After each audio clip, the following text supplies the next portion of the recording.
John Lusk here of Lusk Archery Adventures. Serious testing, successful hunting. Well, it's the start of a new year. Right now, it's just the beginning of January 2026. And with the new year comes some exciting new ventures for me and for Lusk Archery Adventures as a whole. First of all, it's a new era of my life. After 40 years of serving in the full-time ministry all over the U.S. and abroad, especially in Southeast Asia, I've retired at the age of 62. And it's a little bit earlier than I'd always envisioned and imagined, but due to a lot of problems with my back and surgeries and complications and so forth, I just couldn't continue with the rigors of being a full-time pastor anymore. So we had to retire. And now I have the flexibility and even more flexibility to be able to spend more time with Lusk Archery Adventures. I'm still in a lot of pain and I have limited mobility, but I can do light hunting at this point and I can still do most of my testing. I don't know if I'm going to be able to make it through this whole video standing up. I'll have to sit down and stretch every now and then, but I'm just thankful that I'm able to do that much. And we also have a new house. I'm here at our new place in Colorado, and man, it's just so beautiful. I love the peace and the serenity that this provides. It's just so beautiful, and we get to be closer to our kids and our new grandson, which I really love, and I have more space and again more flexibility to do more testing with my channel as well.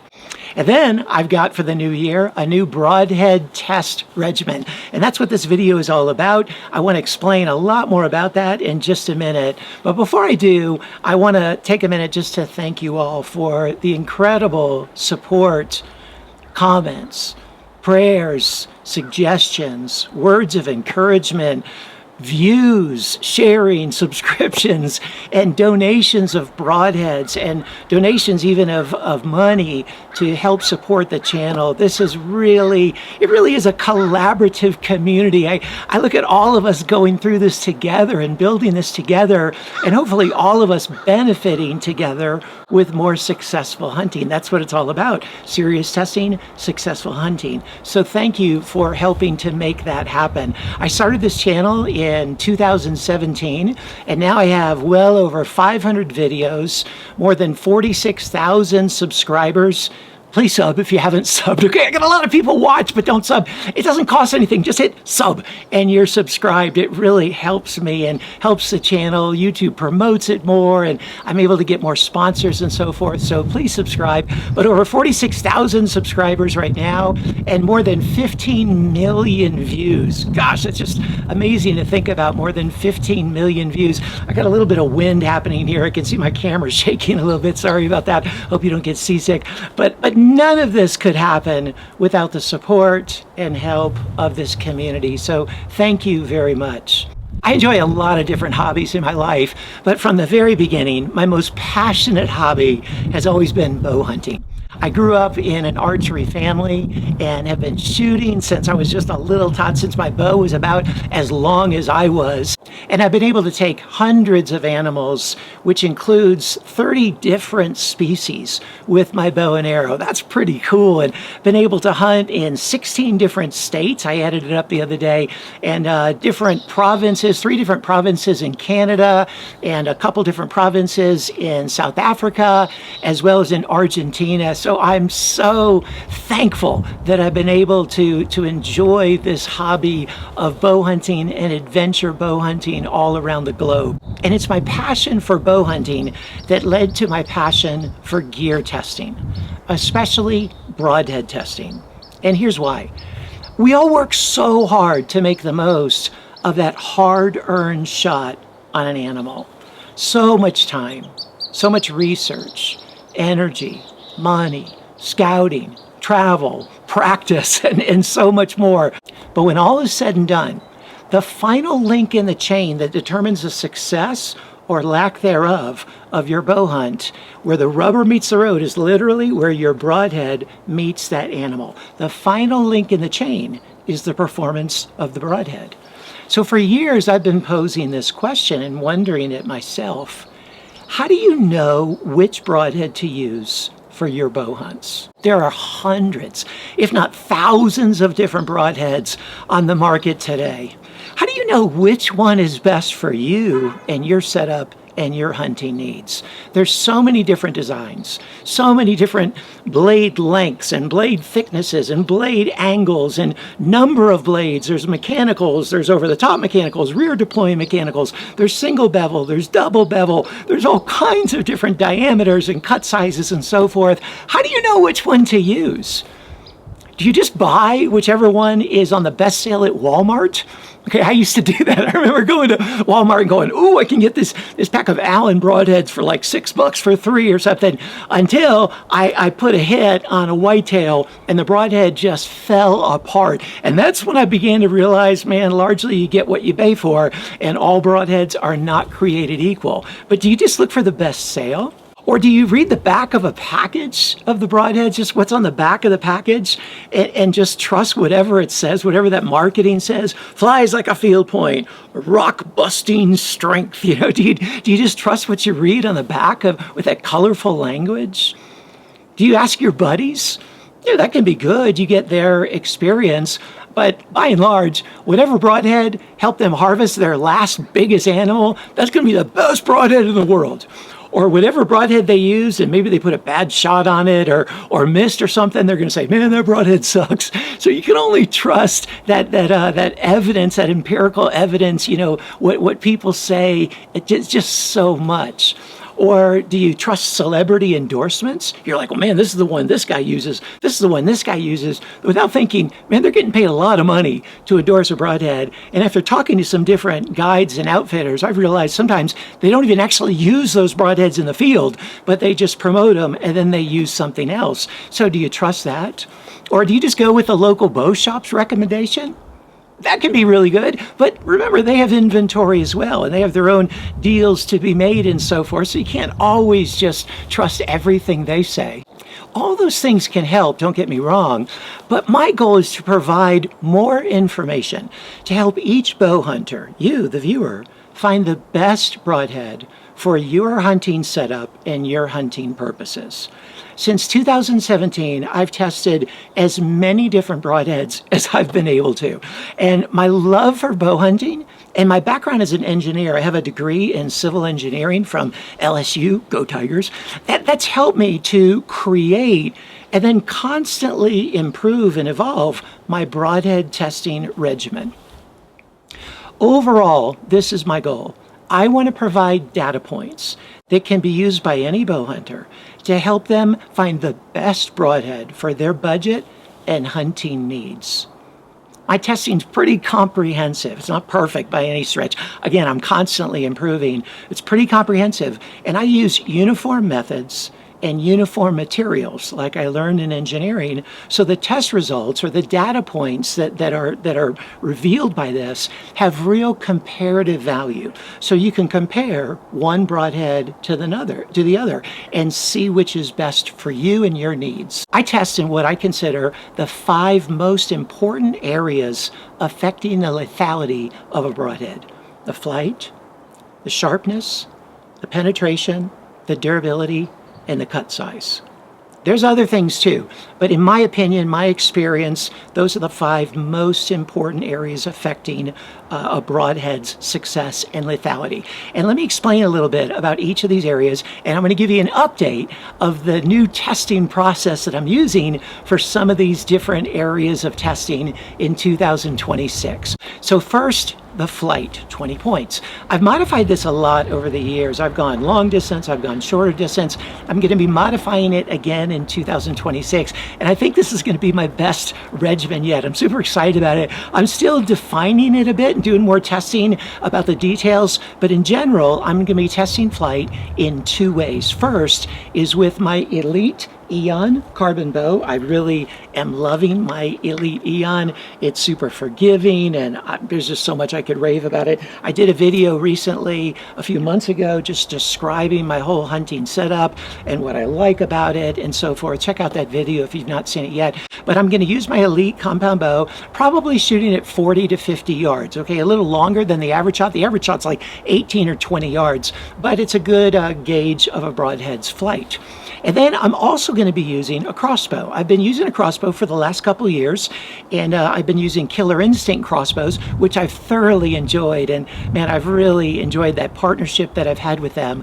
But now I got a new partnership with Raven crossbows. Yeah, I'm super excited about Raven. They're engineered and designed to arguably be the most accurate crossbows on the market today. I recently went to Superior, Wisconsin, and had a personal tour with the CEO, went through their entire production facility, which was just amazing, 150 employees. And man, I was really impressed with the lengths they go through to test the standards and specifications and so forth to make sure they are producing the highest quality, most accurate crossbow imaginable.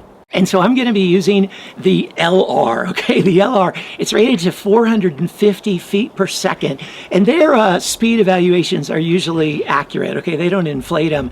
And I'm going to be testing this, shooting this. I'm still experimenting with it to see how well a broadhead flies at 450 feet per second. And I'm going to be testing it not at compound bow speeds, but at high crossbow speeds. I'm using the compound bow for compound bow speeds, but I'm using this for crossbow speeds. So it's a good test of the broadhead flight because I'm going to be using an 8-power scope. I'm going to have it mounted, and it's super accurate as it is. And so the only variation in the flight between a field point and the broadhead that I test is the broadhead. So I'm going to be seeing how it flies through that. And it's going to be good for crossbow hunters as well, because I'm shooting at such high speeds. You can see how a broadhead performs at that high speed. And when I put those scores together and come up with a combined flight score, accuracy score to rate the broadhead with. Then in addition to that, new for 2026 is that I'm going to be doing a flight noise test. A lot of people have been requesting this, and I just haven't had the place or the means by which to do it effectively. You got to have consistent ambient noise and so forth, so you can measure, how much sound is really generated by the flight of a broadhead. But now that I have this area to use, I'm going to be testing for flight noise, and that's just going to count for 2 points out of the 20 for a broadhead flight, but it'll be helpful for people who are interested in that data point to have that data point for each of the broadheads that I test. So that's the flight testing. Then the next area, second area, is the blades. Again, this is another 20 points. And I use the edge on up sharpness tester, which I really like. It's the best way I've found to accurately test and assess the sharpness of a broadhead.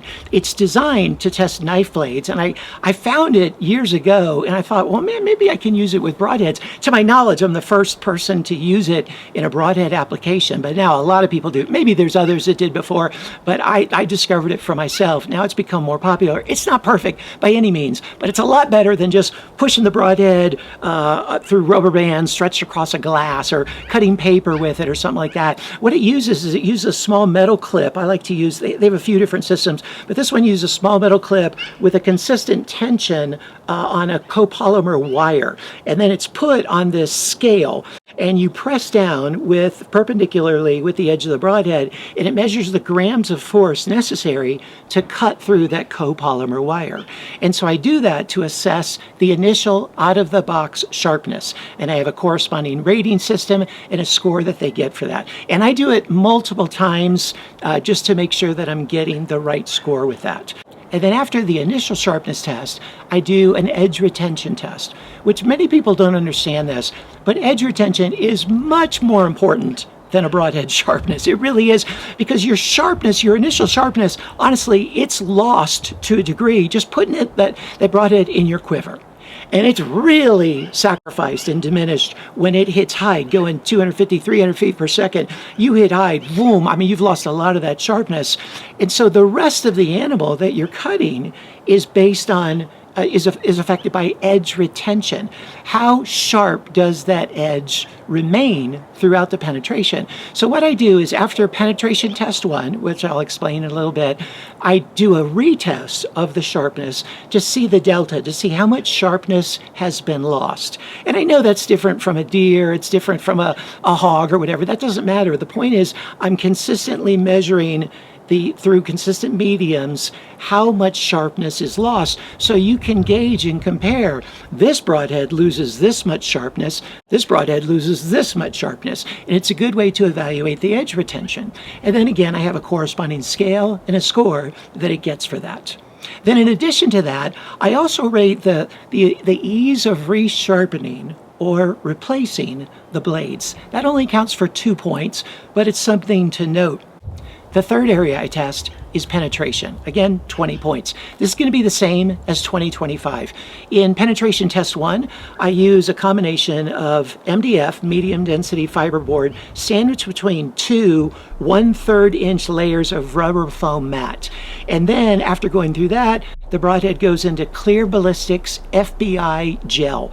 It's very consistent gel. It's not like the kind you make in your home or anything like that. It's not food grade. This is synthetic gel, and it's rated to this very consistent FBI grade gel that's used by professionals in the firearms industry. It's the best you can do. Plus, it's clear, and so you can see what the broadhead does. Now, I know none of these mediums perfectly represent an animal.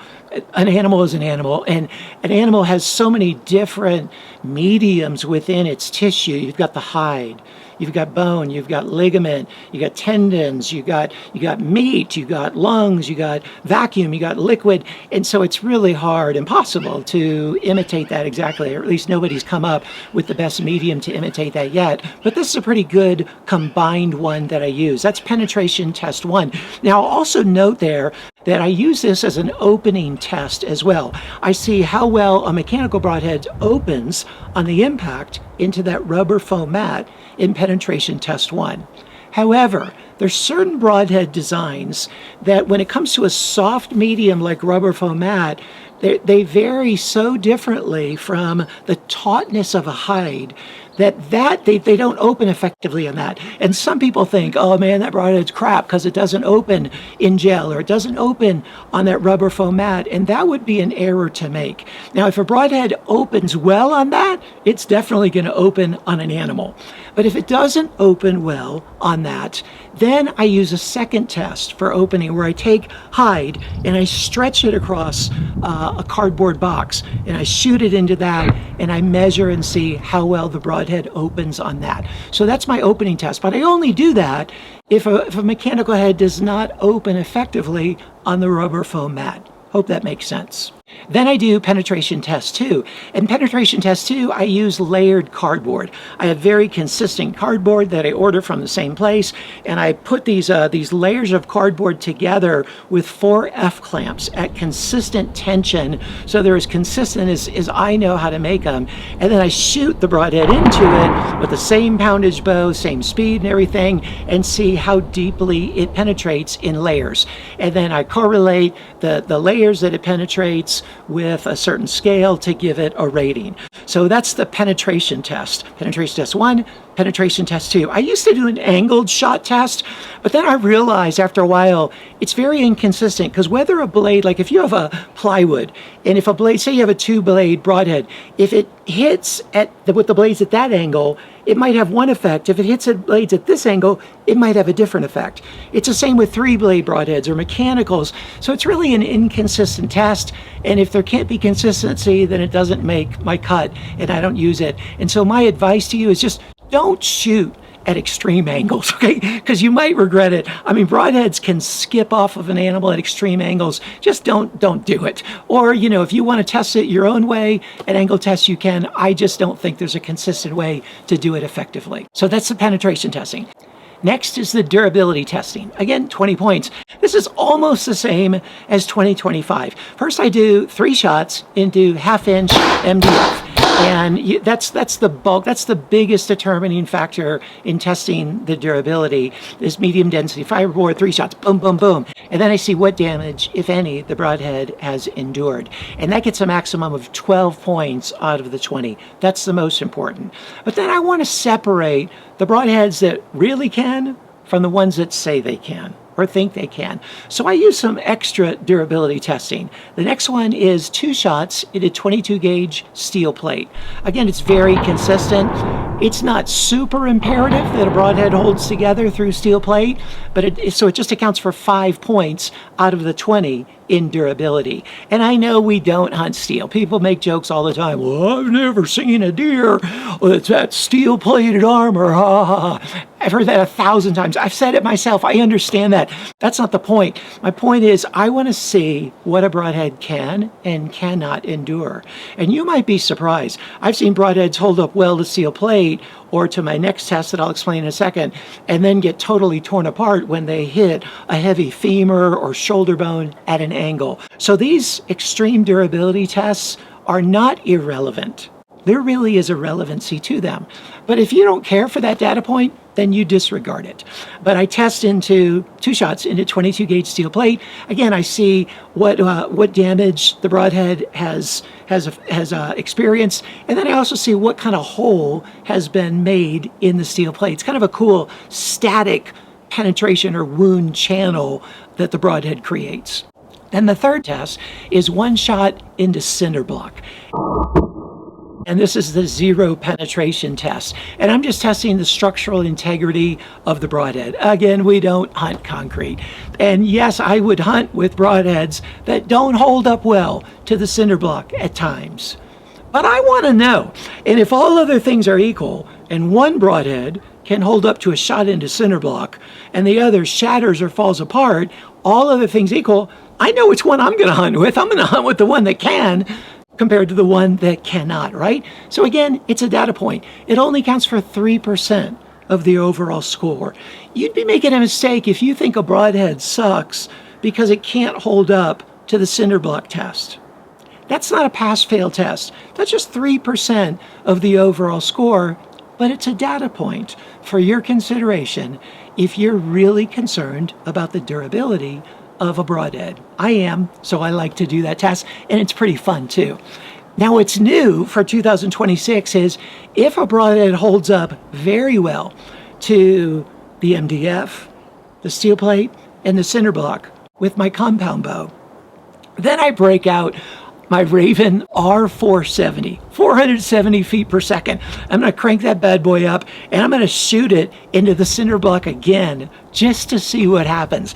And if the broadhead performs really well in that, it'll get an extra bonus. That's just an extra thing. Again, that's not pass-fail. It's just a bonus if that super durable head that's held up to all my other rigorous testing can hold up to that, it gets an extra bonus. So that'll be kind of fun to see a broadhead hit a cinder block at that kind of speed. Now, sometimes I do test durability of broadheads or penetration on animal bones, and I like doing that, but I don't use that as part of my overall test regimen because it's not consistent. There's differing densities, bone densities with different animals and different parts of the bones. There's different geometries and impact angles, so I don't think they really hold much value for what I'm looking for. Consistent testing methodology and consistent testing mediums. The final area that I test, number 5, is the cut size. This is almost the same as 2025. I do an initial impact cut size where I see what's the size of the hole on impact.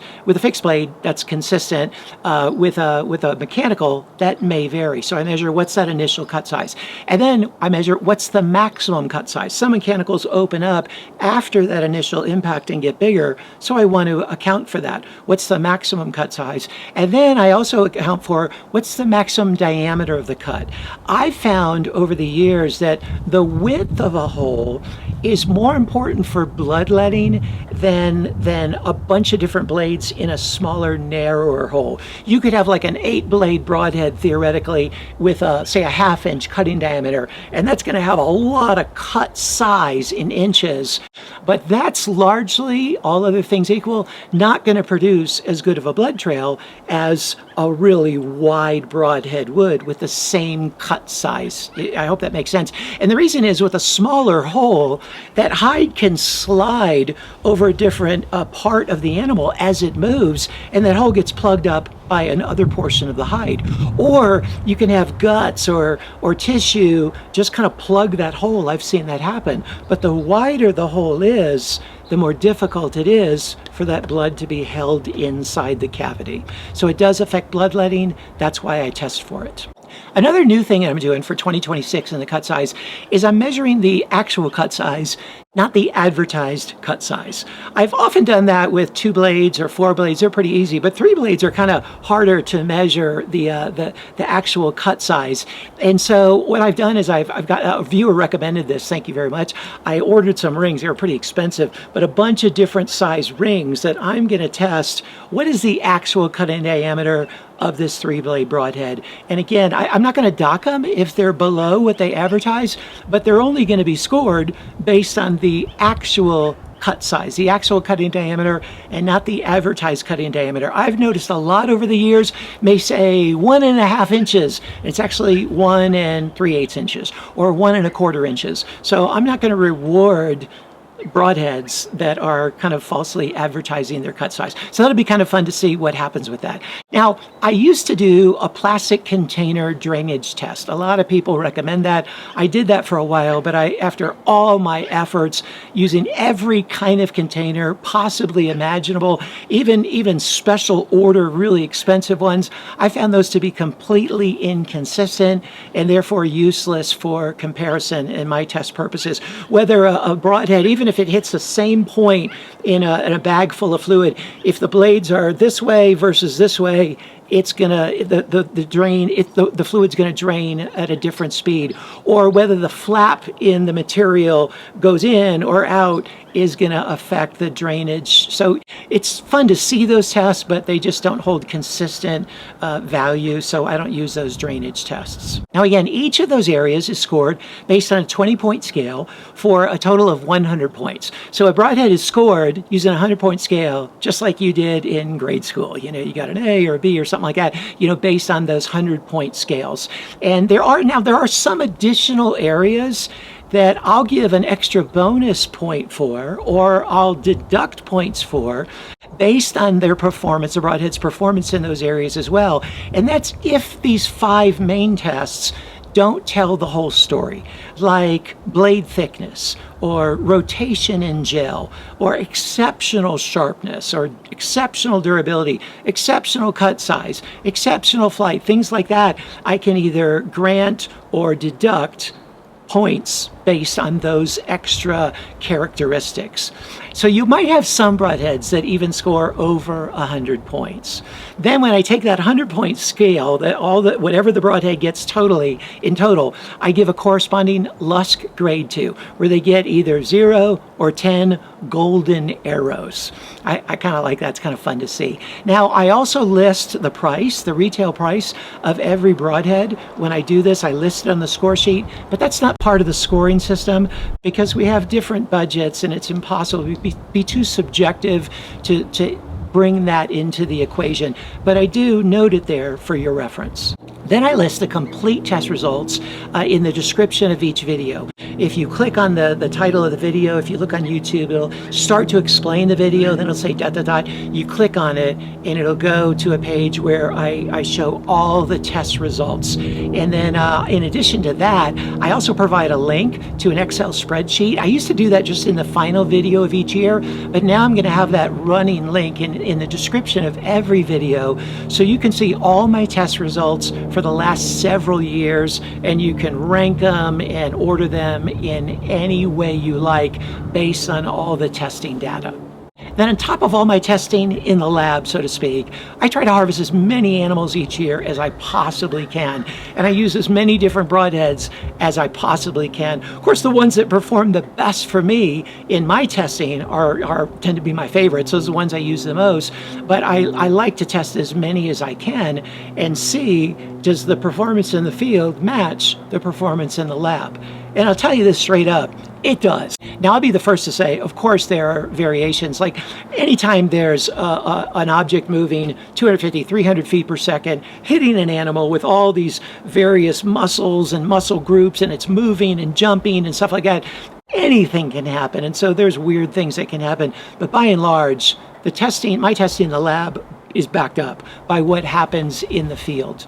I had the honor of doing a podcast with my buddy Aaron Snyder. I've known him for many years, of KufaruCast. For his 500th episode of that podcast, he wanted to do something really special. And so I was really honored. He invited me to be his guest, and we talked about broadheads for 3 hours and 20 minutes. You can go to KufaruCast and check it out. And man, there's some great information. But what was cool about it is Aaron, as a professional outfitter and guide, is able to see the performance of broadheads on animals all over North America. I don't know, I think he said like 70 or 80 different harvests a year. So his data of all the real world data of all these hunts is he keeps in his mind and so forth, and makes notes. So he had his view of what broadheads perform the best in the field, and he wanted to compare it to my testing. And so we went broadhead by broadhead with the list that he had, and then I had a couple that I brought up as well. And it was amazing how our results mirrored each other and validated each other. The testing I do in the lab was really validated by the test results he sees in the field. So that was pretty cool. This really will help you. It really is serious testing that can lead to successful hunting.